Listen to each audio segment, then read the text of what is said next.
अस्सलामुअलैकुम दोस्तों।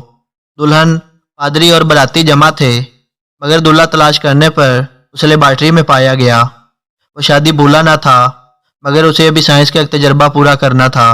दरअसल उसकी वफादारी साइंस और बीवी के दरमियान बराबर बटी हुई थी। जिस ढंग से पास्चर ने बीवी हासिल की वो उसके साइंस के कारनामों से कम अहम नहीं। स्ट्राबाकी यूनिवर्सिटी में दाखिल होते ही उसने यूनिवर्सिटी के रेक्टर से उसकी लड़की का रिश्ता मांगा, जो लड़की और लड़की के बाप ने नामंजूर कर दिया। उसने लड़की से बराह रास्त दरखास्त की, मेरे बारे में इतना जल्दी फैसला ना करो, तुमसे गलती भी हो सकती है। वक्त बताएगा कि मेरी रूखी और शर्मीली शक्ल के अंदर हमारे लिए कितना प्यार भरा दिल है। पास्चर ने आखिर मोहब्बत का मैदान मार लिया। उसकी अज़दवाजी जिंदगी इंतहाई कामयाब रही। ये कामयाबी बतौर साइंसदान भी उसकी कामयाबी का बाइस बनी। उसकी बीवी उसे जिंदगी की मुश्किलात से महफूज रखने की हर मुमकिन कोशिश करती। उसकी परेशानियों को अपने जिम्मा लेकर उसके दिमाग को साइंस के मामलों पर सोचने के लिए आज़ाद थी, और साथ ही पास्चर से उसके तजर्बात और तहकीक के बारे में बहस करके उसके ख्यालात की नशो-नुमा में मदद देती। आवारा, मोहब्बत और सब्र पास्चर के लिए ये तीन अहम तरीन अल्फाज थे। इन पर अमल करने से वो अपनी मर्जी की बीवी हासिल करने में कामयाब हुआ। ये अल्फाज उसके साइंस के कारनामों का राज भी थे। इब्तदाई नाकामियों से उसने कभी हिम्मत न हारी। इसी दिमागी रवैया की वजह से वो एक कामयाबी से दूसरी कामयाबी और एक इजाद से दूसरी इजाद तक पहुंचता गया।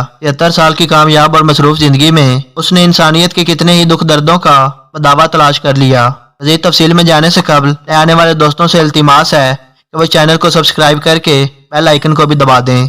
नाज़रीन मोहतरम, पास्चर मशरक़ी फ्रांस के एक गांव डोल में 1822 ईस्वी में एक चमड़ा साज के घर में पैदा हुआ, जिसे अपने बच्चे के मुस्तकबिल में यकीन था। 10 साल की उम्र में उसने मुसव्वरी में दिलचस्पी शुरू की और चंद गैर मामूली तस्वीरें भी बनाई। बाद में उस्ताद बनने के शौक से उसने पेरिस के टीचर्स ट्रेनिंग स्कूल में दाखिला हासिल किया, मगर वहाँ उसकी ज्यादा दिलचस्पी रियाजी, फिजिक्स और केमिस्ट्री जैसे मज़ामीन की तरफ हो गई। ट्रेनिंग खत्म करने के बाद उस्ताद बनने के बजाय उसने रिसर्च की तरफ रजू किया और केमिस्ट्री में PhD की डिग्री हासिल करने के लिए पढ़ाई जारी रखी। पास्चर अपना गुजारा ट्यूशन पर करता था, जो अक्सर नाकाफी होती थी। कई बार उसे पेट पर रोटी भी नसीब ना होती, मगर उसने कहा कि खुशकिस्मती से मुझे सर दर्द की शिकायत रहती है, जिसके बायस भूख की तकलीफ भूल जाता हूँ। पढ़ाई के इख्तिताम पर नौजवान साइंसदान ने अपना कैरियर लेबॉर्ट्री असिस्टेंट के तौर पर शुरू किया, जहाँ उसने क्रिस्टल पर अपने इब्तदाई तजर्बे किए और केमिस्ट्री के नए मरकबात दरियाफ्त किए, जिसकी बदौलत 1 साल बाद वो स्ट्राबाकी यूनिवर्सिटी में केमिस्ट्री का प्रोफेसर बनने में कामयाब हो गया।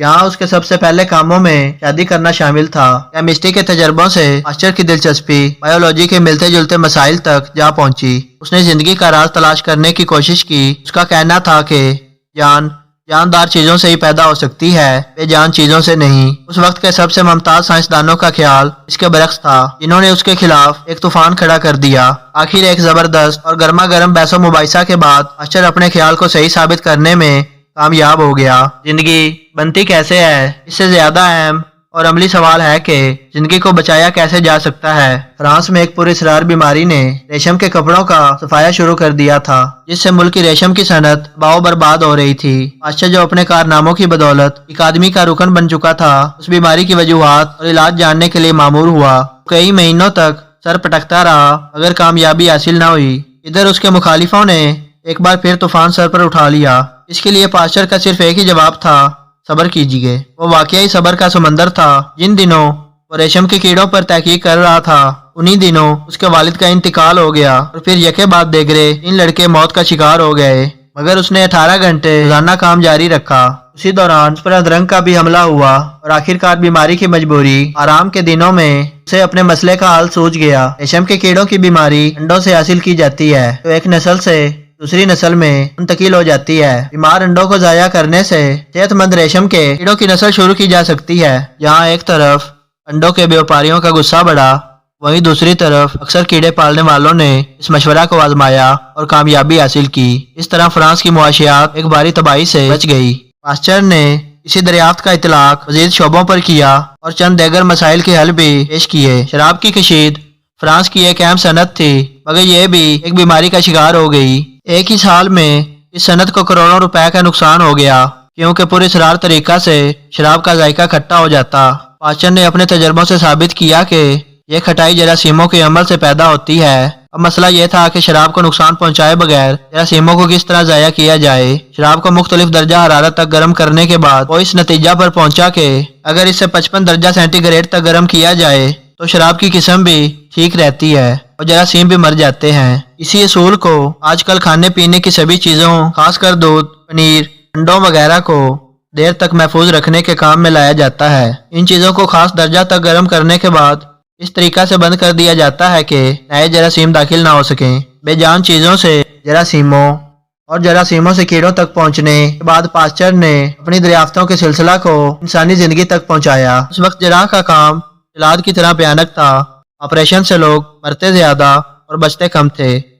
बच्चा पैदा करने के बाद इतनी औरतें जहां बाग हो जाती कि कई लोग जच्चा खानों को ज़िबा खानों से भी देते। पास्चर ने यह कहकर डॉक्टरों की दुनिया को चैलेंज कर दिया कि अवाम में डॉक्टर के हाथ और आला जात में, हड्डियों और रुई में लाखों जरासीम होते हैं जो जख्म में दाखिल होकर मरीज की मौत का बाइस बनते हैं। इब्तदाई मुखालिफत और हंगामा के बाद पास्चर की सच्चाई तस्लीम की गई और जराई के इल्म में एक ऐसा इनकलाब आया जिससे अनगिनत जिंदगियां बेवक्त मौत का लुकमा बढ़ने से बच गईं। टीका की इजाद पास्चर का नूवे इंसान पर एक और एहसान है। उसने हैरान कुन असूल की दरियाफ्त की कि किसी बीमारी के शदीद हमला से बचने के लिए उस बीमारी की खफीफ शक्ल काम आ सकती है। इस गर्ज के लिए उसने मुख्तलिफ बीमारियों के जरासीम लेकर उस बीमारी के इलाज के लिए टीके बनाए। पागल कुत्ते के काटने का इलाज पास्चर का आखिरी बड़ा कारनामा था। 9 साल की उम्र में उसने देखा था कि पागल कुत्ते के काटने से जख्मी शख्स को लोहार के पास ले जाया गया, जिसने गरम गरम लोहा जख्म पर रख दिया। कोई खुशकिस्मत मरीज ही मर्ज और इलाज दोनों से बच निकलता। 50 साल बाद पास्चर ने इस मर्ज का एक मुअस्सर और बेज़रर इलाज निकाला। पागल कुत्तों पर तजर्बे करते हुए उसने अक्सर खुद अपनी जान जोखम में डाली। उम्र भर की जद्दोजहद के बाद उसकी अजमत तस्लीम हुई। उसे बेशुमार तमगों, इनामात, डिप्लोमा और तकारीब से नवाजा गया। वो एक आदमी का मेंबर चुना गया और बैनुल अक़वामी मेडिकल कांग्रेस लंदन में अपने मुल्क की नुमाइंदगी करने का फख्र भी उसे हासिल हुआ। उसकी यादगार के तौर पर पेरिस में पास्चर इंस्टीट्यूट नाम का एक अस्पताल खोला गया, जहां उसने अपने आखिरी दिन जिंदगी की हदें वसी करने में गुजारे। उसकी 17वीं सालगिरह को कौमी तकरीब के तौर पर मनाया गया। इस मौका पर उसने अपना पैगाम देते हुए कहा, मुझे मुकम्मल यकीन है कि साइंस और अमन जहालत और जंग पर गालिब आएंगे। कौमें आखिरकार एक दूसरे को खत्म करने के लिए नहीं बल्कि बामी ताउन के लिए इकट्ठी होंगी। मुस्तकबिल के मालिक फातिहा नहीं बल्कि दुखी इंसानियत के मुहाफिज होंगे। इस तकरीब के बाद पास्चर 3 साल और जिंदा रहा।